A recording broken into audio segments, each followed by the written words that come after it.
Daily Bible and Gospel Readings.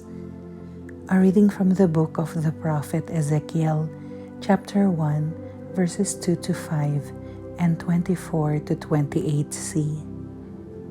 On the 5th day of the 4th month of the 5th year, that is of King Jehoiachin's exile, the word of the Lord came to the priest Ezekiel, the son of Buzi, in the land of the Chaldeans by the river Chebar. There the hand of the Lord came upon me. As I looked, a storm wind came from the north, a huge cloud with flashing fire enveloped in brightness, from the midst of which, the midst of the fire, something gleamed like electrum. Within it were figures resembling 4 living creatures that looked like this. Their form was human. Then I heard the sound of their wings, like the roaring of mighty waters, like the voice of the Almighty. When they moved, the sound of the tumult was like the din of an army. And when they stood still, they lowered their wings. Above the firmament over their heads, something like a throne could be seen, looking like sapphire. Upon it was seated, up above, one who had the appearance of a man. Upward from what resembled his waist, I saw what gleamed like electrum. Downward from what resembled his waist, I saw what looked like fire. He was surrounded with splendor.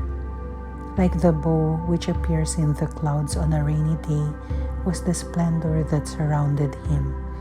Such was the vision of the likeness of the glory of the Lord.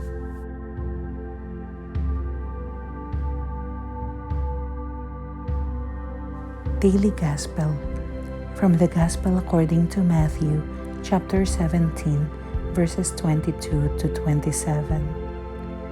As Jesus and his disciples were gathering in Galilee, Jesus said to them, "The Son of Man is to be handed over to men, and they will kill him, and he will be raised on the 3rd day."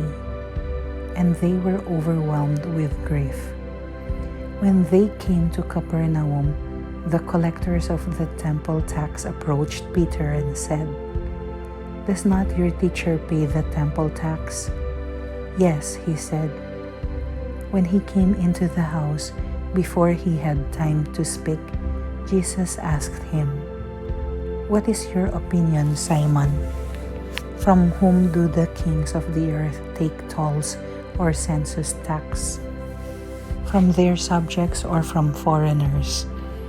When he said, "From foreigners," Jesus said to him, "Then the subjects are exempt, but that we may not offend them, go to the sea, drop in a hook, and take the first fish that comes up. Open its mouth, and you will find a coin worth twice the temple tax. Give that to them for me and for you."